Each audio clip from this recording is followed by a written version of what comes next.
just remember who gave them the time for the speaker points. Me. With my idea.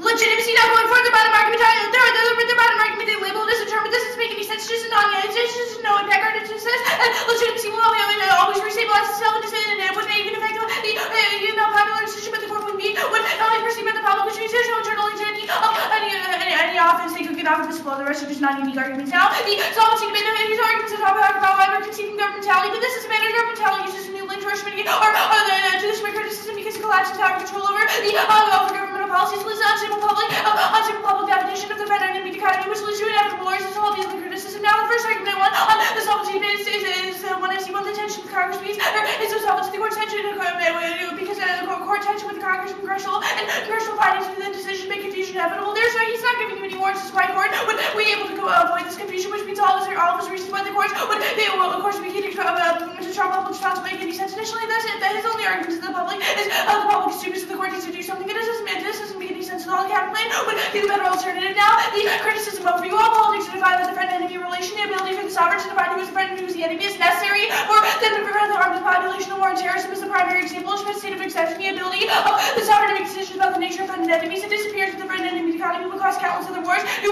be created because it's necessary for us to be defined in terms of them. I.e., our identity only exists because we are Americans, not the Iraqis. However, our identity also requires us to define the other now. The lack of another causes the countless enemies to be created, such as after the example we will use after the Cold War, the United States went after a new enemy, which is terrorists. However, these new enemies were unstable because their identities were unstable. However, the war on terror is much more dangerous than the Cold War because the Cold War identity, the Cold War, the identities of the other have been accepted and balanced and have been given time to stabilize. Have been given time to stabilize when we collapse the friend-enemy economy and just let you enforce one. Now the result is underwriting misrepresentations of the friend-enemy politics causes war to be inevitable because we will search for others to attack and deny the individual to have the fundamental question of the political who is the friend and who is the enemy. Now, the line by line. Sorry. Jesus Christ.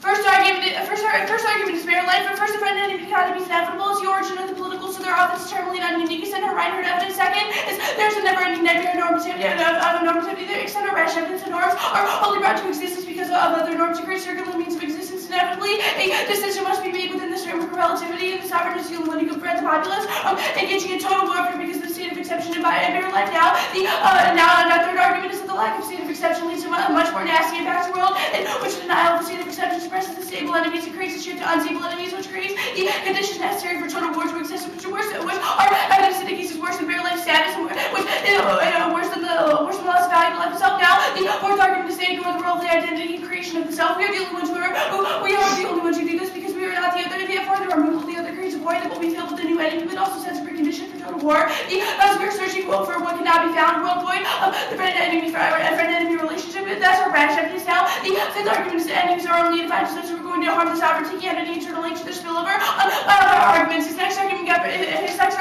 that governmentality is an impact term, but this is just a new link argument because collapsing into sovereign power would obfuscate the sovereign's ability to define the friend-enemy economy. That is all the sovereignty flow. Next argument leads 263 is leads to interpret Holocaust. First, our argument is humanity and politics would have avoided the Holocaust and interpret altogether because it says that sovereign decision should be a public political decision without intrinsic values. Intrinsic values is just a result of things like liberalism, critique, or liberal criticism of the Schmittian framework of politics. Additionally, there is no alternative. There's definitely no alternative to this anyway. It's just a setting for Schmittian politics. Now also the Bush administration engages in the production of a personal and moral enemy. Expounding the liberalism self-perception is the only legitimate form of government. So we must use Schmitt's conception of the public enemy to debunk this monopolization of the ideas of civilization and humanity. That's Mafi 2005.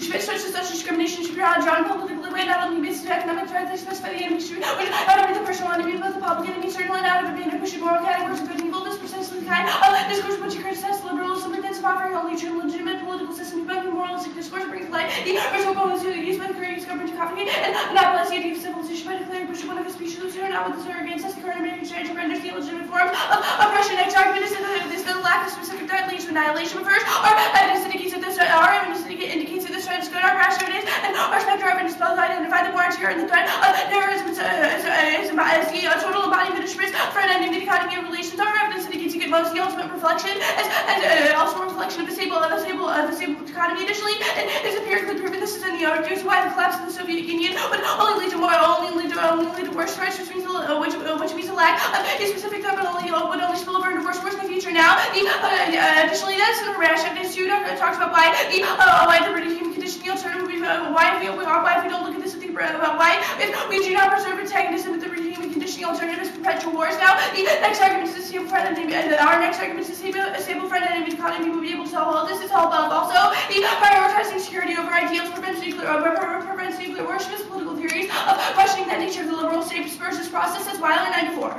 Hans became the most discussed political philosopher, reality reason based on philosophy, security, moral ideas based on possibility, maintain nuclear suicide, national spin, as already experienced the danger of inherent totalitarian state must have built the audience fund of vindicated watch. There are years with their legal war, how the West not perceive it, which consists the ideals, justice, freedom, and determination. Now it's over the time to increase the various object lesson how the security takes precedent over ideals and precedent security sprinkle we see first society, a growth from paragraphs, a growth of philosophical ideas, the public position about the nature of modesty, essentially different precisely to base the past that is, the independent from the rules, Schmitz and Hodge, both raising important questions we can say to our times, what is it, what can it do, and are there limits to its power? Next argument is it's not a net benefit to the counterplay. I'm going to laugh. This is just silly. The definition of spending politics is the ability for the sovereign to make decisions themselves, i.e., the president to make executive orders to define his own stable, to define the stable friend and enemy dichotomy. Additionally, the next argument is unlawful status leads to state violence. But first, our argument is that distributing politics would operate outside the law, keeping things public and keep them illegal enemy combats would be the only way to avoid the collapse in the friend enemy dichotomy. Also, if we want to reciprocal link, depoliticization would outweigh attempts to conflict to escalate into the most intense and dangerous force as Sarah 97.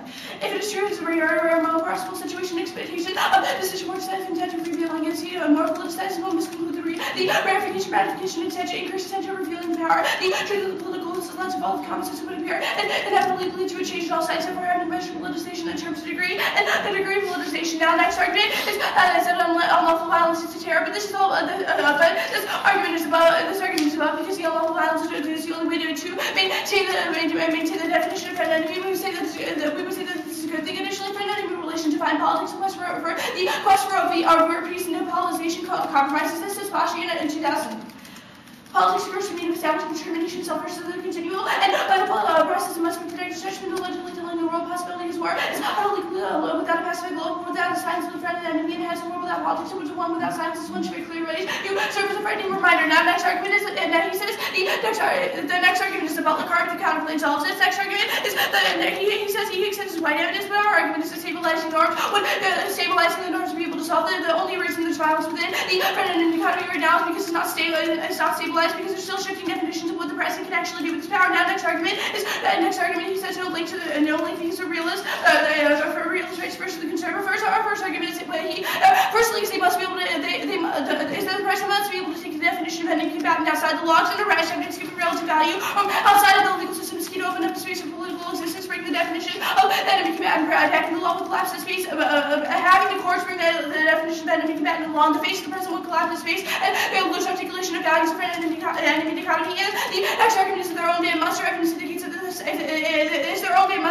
sovereign committee the distinction between friend and enemy combatants and lawful combatants is the definition of extremity of politics. Additionally, the whole arguments versus ethics under rash evidence there is no societal norm within the declaration of the sovereign there. Both is on means of its collapse of political existence. The only the sovereign can take this action. And we'll say that our spectrum evidence indicates the Guantanamo Bay is a lynchpin for the sovereign to define an enemy with the more terrorist manifestation of the sovereign and of the sovereign's ability. Now, the last argument is this framework argument, not a voting issue. Our counterplan is like a policy alternative.